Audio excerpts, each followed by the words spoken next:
Hello, welcome back. And if you're seeing this on the new soda, well, surprise, I am talking about a video idea I've been having since I kind of got into the Daniel Craig era of James Bond.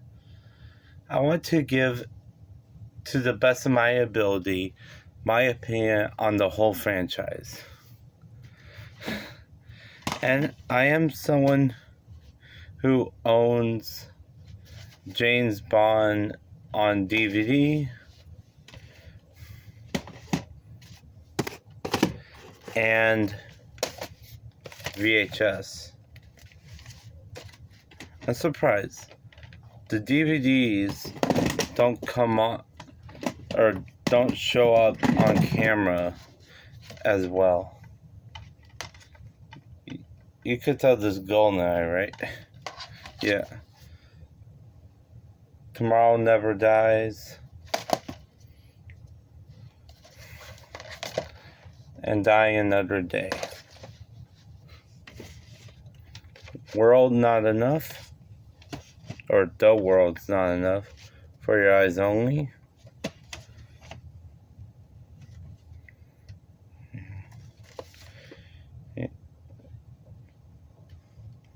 Okay, I'm going to look at that later. And then we have A View to Kill. To a Kill, sorry.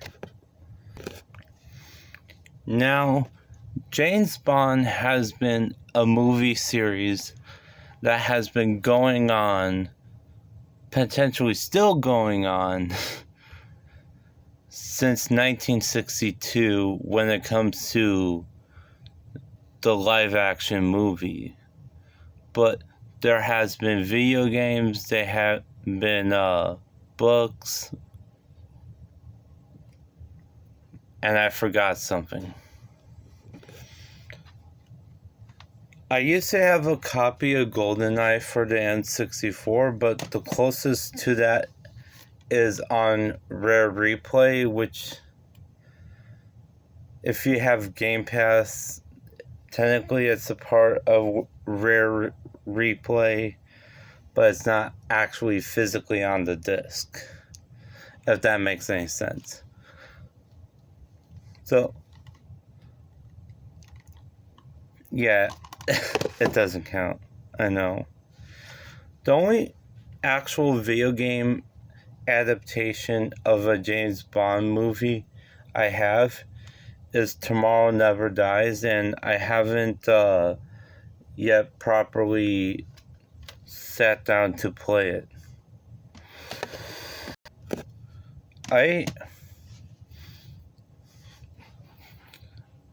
I guess kind of enjoyed the ride of watching every James Bond movie there is. Even the 1969, oh no, not 69, sorry, 67 version of Casino Royale. That is a weird movie. Compared to every other James Bond I've seen, it's by far the weirdest. And Woody Allen is the villain. I cannot make this shit up. Okay.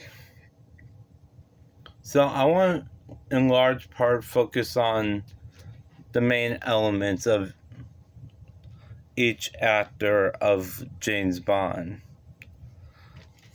Like the Roger Moore or the Brosnan era of 007. Because I say almost about, I think almost 60 years of worth of films. It's just hard to condense it. So, let's start off with Sean Connery. Now, I kind of don't like his portrayal of Bond, but as I was watching more and more and more of Connery's role and portrayal of James Bond, I got accustomed to it. So much, in fact, in Her Majesty's Secret Service, when they replace Bond with someone else, I didn't know. I literally thought it was Sean Connery.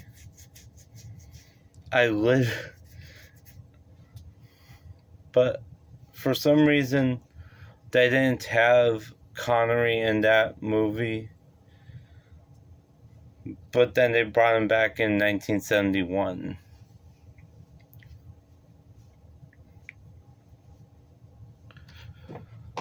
Now, I will say my favorite James Bond movie with Connery as the lead.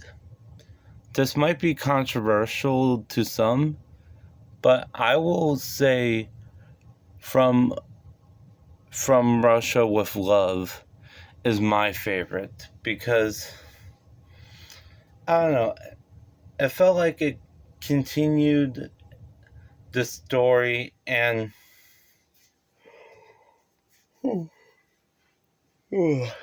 I'm sorry, I'm filming this late at night. I don't know, I felt like the franchise could easily have wrapped up after that movie. My least favorite out of the Connery years of 007 would have to be Goldfinger, for one reason only. James Bond actually commits sexual misconduct. I think that's the best way to put it. Somehow I think this will still be demonetized. But I think he was non-consenting,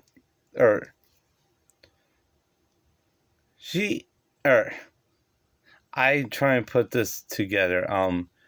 So James Bond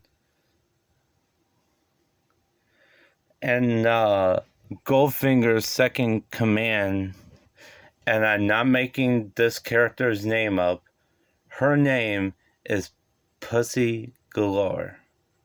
Something like that. I mean, what do you expect? It was the 60s, come on. No.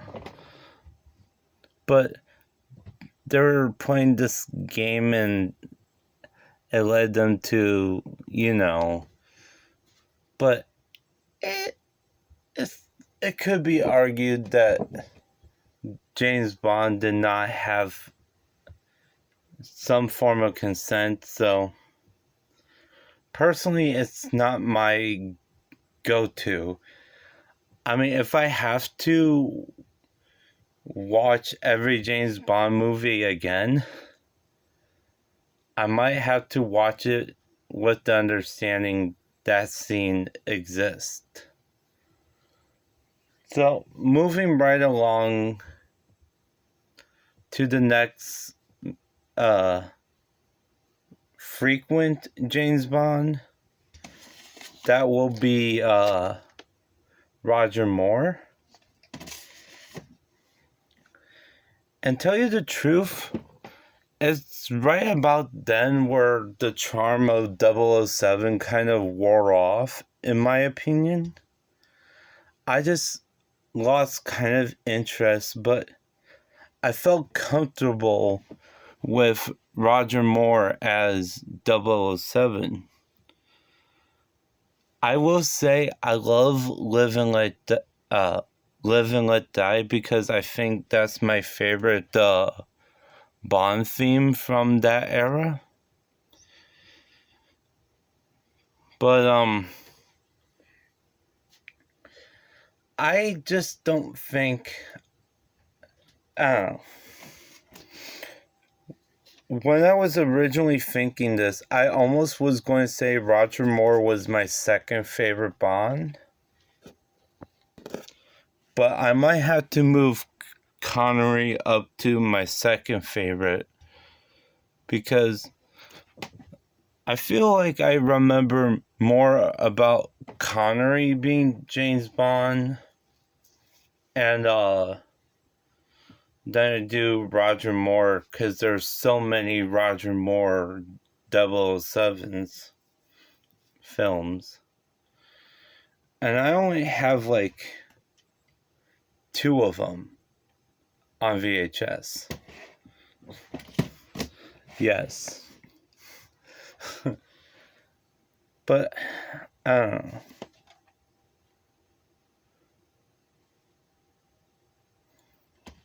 I don't really have a favorite or a least favorite per se. So, really,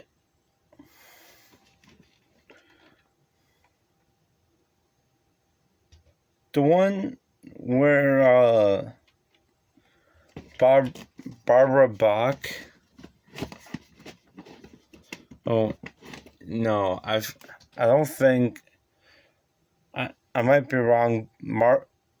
Roger may not have been in that one.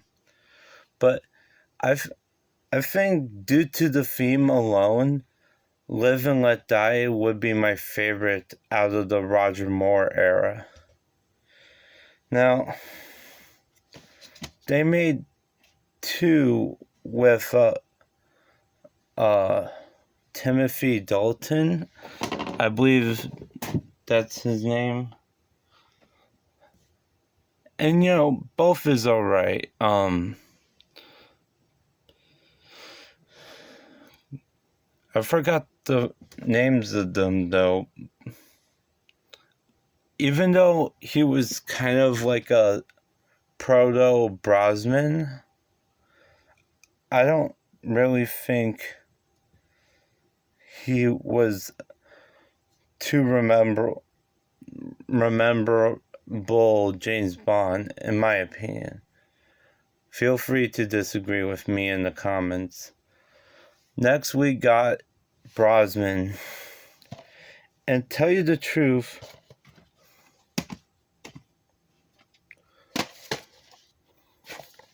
this was my favorite era of James Bond. Except for Die Another Day, the theme song was kind of crap. I mean, no disrespect to Madonna, but I'm sorry. You shouldn't have made the theme, in my opinion. I don't know. Something just doesn't sit well watching this. I don't know. I'd never like it when 007 is assumed to be in cahoots with the villain or the enemy of the movie in some way, or turned, as the term is. I don't know. I would have loved to see Brosnan in a stronger script than this. But at least this is better than Ghostbusters 2016. That's worth something. Now, there is one more with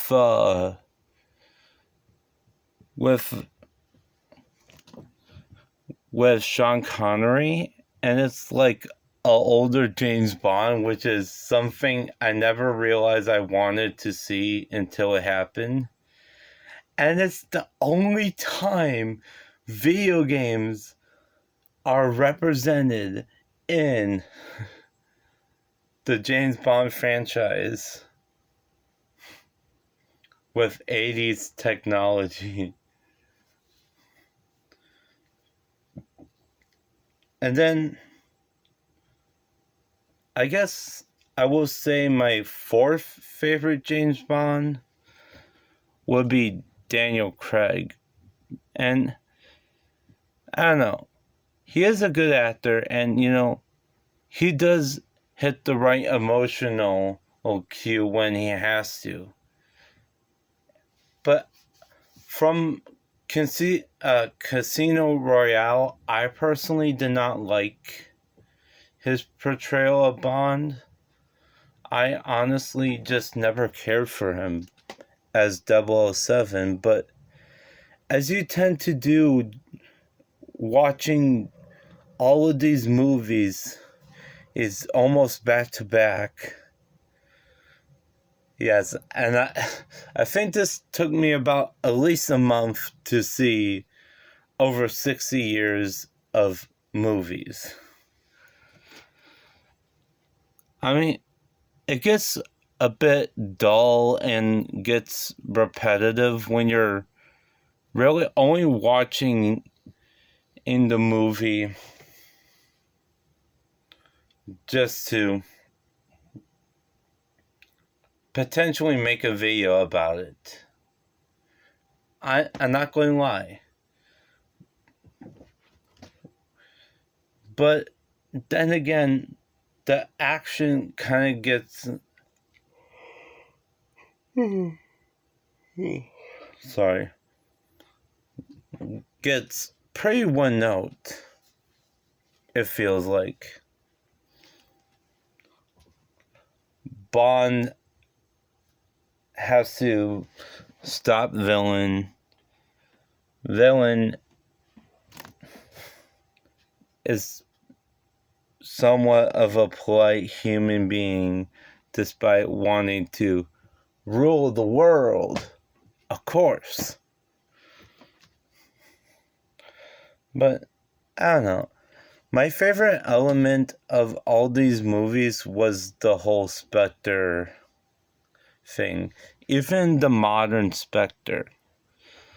But I want to briefly go back to Daniel Craig. I mean,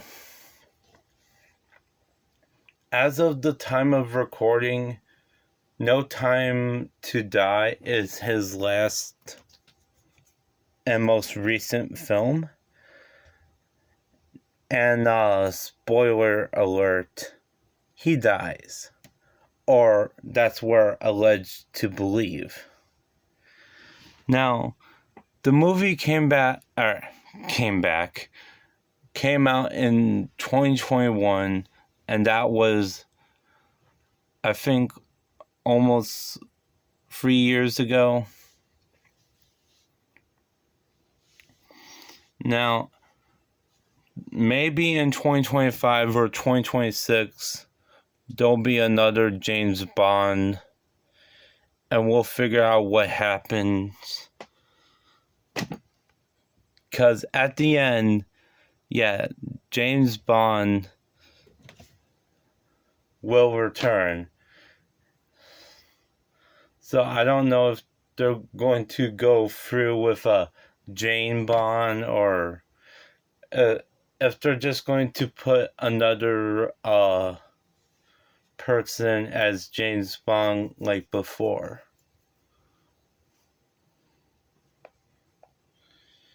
I mean, I don't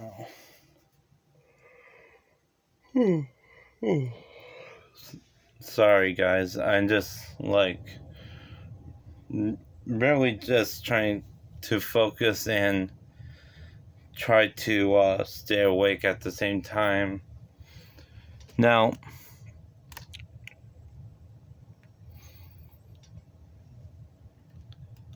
I think this would actually be a perfect way to kill off James Bond But you can't have James Bond not show up in the James Bond movie. I mean, even the guy who made the Ghostbusters 2016 movie has to acknowledge that James Bond isn't something you could just instantly replace. I don't know.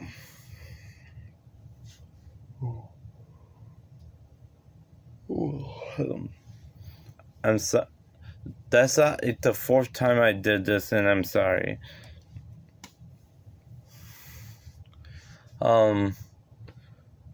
But honestly,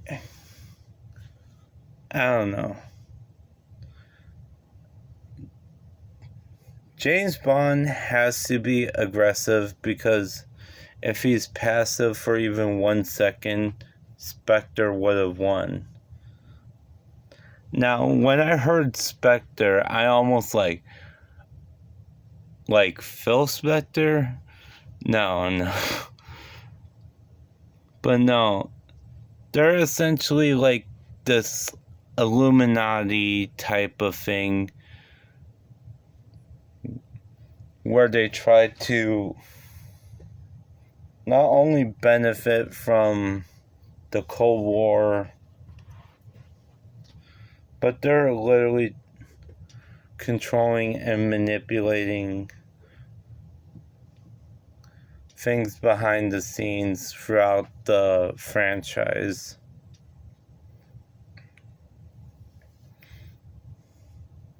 I would love to see more done with the Spectre idea, but, well, you never know.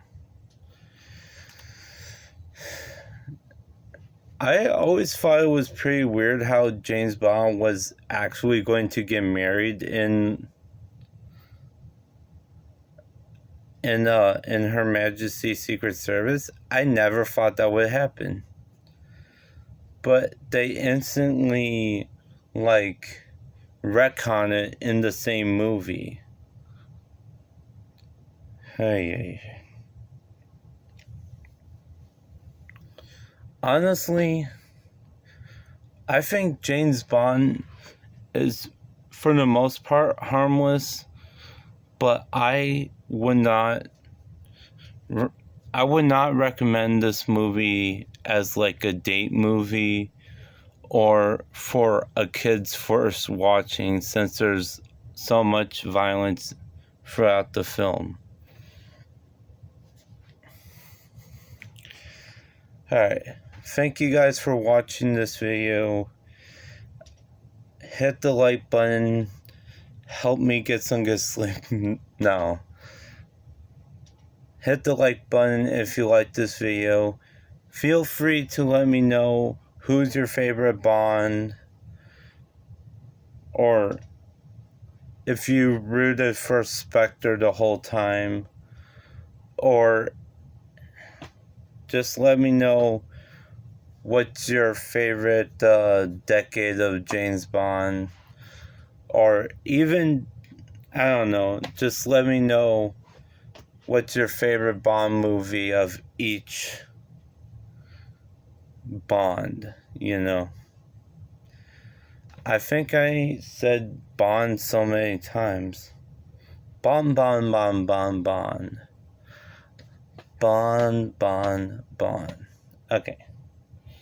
Well, I'm going to get back to my game. I'm playing Lego Star Wars, the video game, and I'm probably going to go to bed not too long after filming this.